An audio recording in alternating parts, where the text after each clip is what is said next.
ብዙዎችን ለመፈናቀል የዳረገው የቤቶችና የሱቆች ፈረሳ ተጠናክሮ ሊቀጥል መሆኑን ያገኘነው መረጃ ያሳያል። በዚህ ዓመት የሚጀመር አዲስ የኮሪደር ልማት እንደማይኖር ተደጋግሞ ቢገለጽም በሶስት ወረዳዎች የሚገኙ በርካታ ቤቶች እንደሚፈርሱ ነው ለማወቅ የተቻለው። በሌላ መረጃ ደግሞ የ5 ብርና የ10 ብር ጉዳይን የሚመለከት አሳሳቢ የሚባል መረጃ እየወጣ ይገኛል። በአነስተኛ የገንዘብ ኖቶች ላይ የተፈጠረውን ጉዳይ በዝርዝር በዚህ ሰዓት የምንመለከተው ይሆናል። እነዚህንና ሌሎች ነገሮችን ሰብሰብ አድርገን ተገናኝተናል። በሐሳብ መስጫው ላይ ከየት ሀገርና ከየት ከተማ ሆናችሁ እየተከታተላችሁ እንደምትገኙ ጻፉልን። እስከ መጨረሻውም ከኛ ጋር ቆዩ።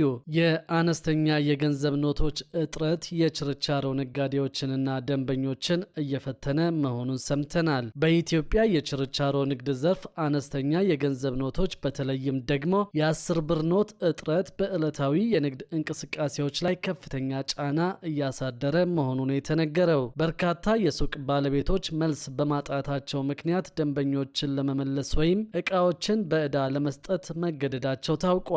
የአገሪቱ አጠቃላይ የዋጋ ንረት 13.9 በመቶ እንዲሁም የምግብ ዋጋ ንረት 15.1 በመቶ በመድረሱ አነስተኛ ኖቶች በእጅ የመዘዋወር ፍጥነታቸው ጨምሮ በፍጥነት እንዲያልቁና እንዲቀደዱ እያስገደደ ይገኛል። በፈረንጆቹ 2020 ከተደረገው የብር ቅያሪ ወዲህ አዲስ የ10 ብር ኖት ያልታተመ በመሆኑም በገበያው ላይ ያለው መጠን በከፍተኛ ሁኔታ እየቀነሰ እንደሚገኝም አውቀናል። በተጨማሪም ከ350 ቢሊዮን ብር በላይ ከባንክ ስርዓት ውጭ በህዝብ እጅ የሚገኝ ገንዘብ ስላለ ብሔራዊ ባንክ ያረጁ ኖቶችን ሰብስቦ ለመተካትና ለማስወገድ እንደተቸገረ ታውቋል። እስከ 2030 ሙሉ በሙሉ ከጥሬ ገንዘብ ነፃ የመሆን ግብ ቢኖርም የኤሌክትሪክና የቴሌኮም መቆራረጥ እንዲሁም የዲጂታል መሳሪያዎች ውድነት ሽግግሩን እያዘገየው እንደሚገኝ ታውቋል። የአነስተኛ ኖቶች እጥረት የዘውትር ራስ ምታት ሆኖብናል። አንዳንድ ጊዜ ደንበኞችን መልሰን እንልካለን ወይም እቃዎችን በብድር ለመስጠት እንገደዳለን ሲሉ ነጋዴዎች ተደምጠዋል።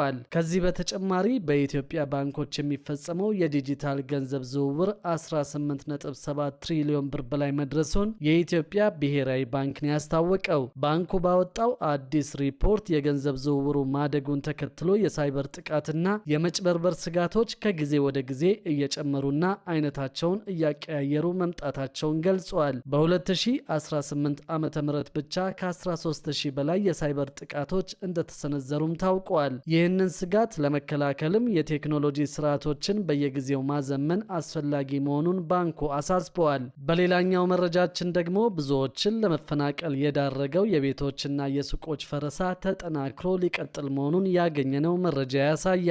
በዘንድሮ ዓመት የሚጀመር አዲስ የኮሪደር ልማት እንደማይኖር ተደጋግሞ ቢገለጽም በሶስት ወረዳዎች የሚገኙ ቤቶች እንደሚፈርሱ ነው ለማወቅ የተቻለው። በዚህም መሰረት ለጫካ ፕሮጀክት በሚል በርካታ የሚፈርሱ መንደሮች መኖራቸውን ያገኘነው መረጃ ያመለክታል። በአዲስ አበባ በጫካ ፕሮጀክት ማስፋፊያ ምክንያት በአዲስ አበባ የካ ክፍለ ከተማ ወረዳ 5፣ 6 እና 7 ነዋሪዎች ላይ ከፍተኛ ውጥረትና ስጋት መስፈኑን የታወቀው። በአካባቢዎቹ ሰሞኑን በተካሄዱ የቀበሌ ስብሰባዎች ላይ የየአካባቢው ባለስልጣናት ነዋሪዎች ቤቶቻቸውን በአስቸኳይ በ1 እና በ2 ወራት ጊዜ ውስጥ እንዲለቁና ምንም አይነት ድርድር የሌለው ትዕዛዝ ማስተላለፋቸውን የታወቀው። እንጦጦን አካሎ የሱሉልታ ግርጌን ይዞ ጣፎ የሚደርሰውና የጫካ ፕሮጀክት እየተባለ ለሚጠራው ለዚህ ፕሮጀክት በርካታ የመኖሪያ ቤቶች፣ የንግድ ሱቆችና የተለያዩ ህንፃዎች እንደሚፈርሱም ተነግረዋል።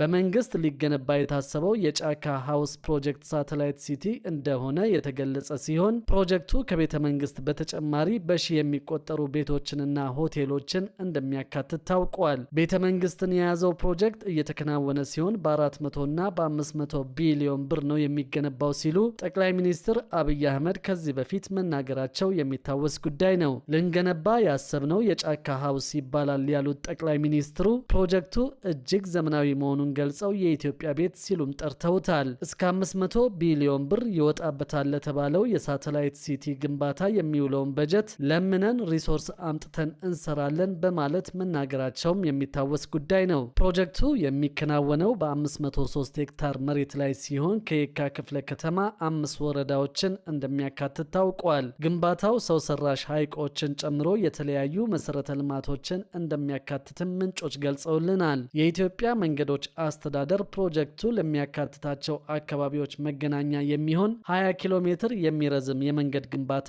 እንደጀመረም ይፋ አድርጓል። በአዲስ አበባ ከተማ በዚህ ዓመት የሚጀመር አዲስ የኮሪደር ልማት እንደማይኖር ቢገለጽም በተለያዩ አካባቢዎች የቤቶች የመፍረስ እድል እንዳላቸው ከዚህ ቀደም በተደጋጋሚ እየተገለጸ ቆይቷል። የኮሪደር ልማት በዚህ ዓመት አይጀመርም ያሉት የአዲስ አበባ ከተማ ከንቲባ አዳነች አቤቤ ከጎሮ መታጠፊያ እስከ ኮዬ ፈጬ አደባባይ ድረስ ያለውን አዲስ የኮሪደር ልማት ስራ ከሳምንት በፊት ማስጀመራቸው የሚታወስ ጉዳይ ነው። ይህንን ተከትሎም በየአካባቢዎቹ የሚኖሩ ነዋሪዎች የቤታቸው ጉዳይ አሳሳቢ እንደሆነ በመግለጽ ላይ ይገኛሉ። በሌላ በኩል ደግሞ በኮሪደር ልማት ምክንያት በየከተሞቹ ሰፋፊ የሚባል ቦታ እንደሚፈርስ ይፋ ተደርጓል። በዚህም ለመንገድ ለአረንጓዴ ልማትና ለግንባታ የሚውለው የአንድ ከተማ መጠን ምን ያህል መሆን እንዳለበትም ታውቋል። በሀገር አቀፍ ደረጃ ከ60 በላይ ከተሞች ላይ እየተከናወነ ባለው የኮሪደር ልማት ምክንያት ከ300 በላይ ፕሮጀክቶች በመጀመሪያው ዙር መጠናቀቃቸውን የከተማና መሰረተ ልማት ሚኒስቴር ነው ያስታወቀው። የከተማና መሰረተ ልማት ሚኒስትር ዴኤታ ሄለን ደበበ በሰጡት ማብራሪያ መንግስት ከተሞችን ለዜጎች ኑሮ ምቹና ተስማሚ ከማድረግ ባለፈ ለኢንቨስትመንት መዳረሻ እንዲሆኑ በልዩ ትኩረት እየሰራ ይገኛል ብለዋል።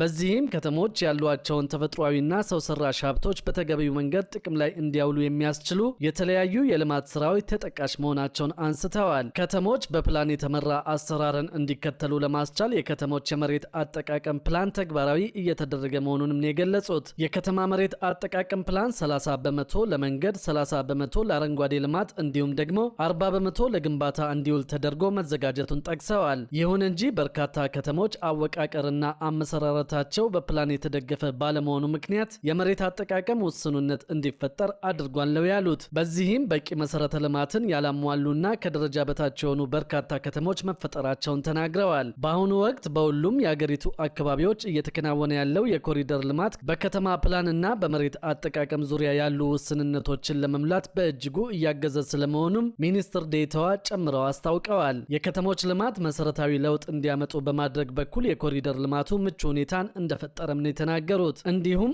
አረንጓዴ ስፍራዎችን ለማስጠበቅ ያለአግባብ ታጥረው የቆዩ መሬቶች ጥቅም ላይ እንዲውሉ አስቻይ ሁኔታ መፍጠሩን ተናግረዋል። በመሆኑም የዜጎችን ፍትሐዊ ተጠቃሚነት ከማረጋገጥ ባሻገር ዘመናዊና ተወዳዳሪ ከተሞችን ለመገንባት የኮሪደር ልማቱ ትልቅ መነቃቃት መፍጠሩን ጠቅሰዋል። በአሁኑ ወቅት የኮሪደር ልማት ስራዎች በሁሉም ክልሎች ባሉ 60 ከተሞች ተግባራዊ እየተደረጉ መሆኑን ያብራሩት። ከነዚህ ውስጥ ከ30 በላይ ከተሞች የመጀመሪያውን ዙር አጠናቀው ወደ ሁለተኛው ዙር መሸጋገራቸውን ገልጸው ለስኬታማነቱ ሚኒስቴር መስሪያ ቤቱ አስፈላጊውን ድጋፍና ክትትል እያደረገ መሆኑን አስታውቀዋል። በዚህም ከ300 በላይ ፕሮጀክቶች ሙሉ በሙሉ ተጠናቀው አገልግሎት መጀመራቸውን ጠቁመው የፕሮጀክቱ አካል የሆኑና ለተለያዩ አገልግሎቶች የሚውሉ ከ500 ኪሎ ሜትር በላይ የመንገድ ግንባታዎች መካተታቸውን ገልጸዋል። ከዚህ ጋር በተያያዘ የሚካሄደውን የቤቶች ፈረሳ በመቃወም አምነስቲ ኢንተርናሽናል መንግስት የሚያካሂደውን የኮሪደር ልማት እንዲያቋርጥ ጥያቄ ማቅረቡ የሚታወስ ነው። መንግስት በሚያካሂደው የኮሪደር ልማት በሰብአዊነት ላይ የሚያስከትለው ተጽዕኖ እስኪጠና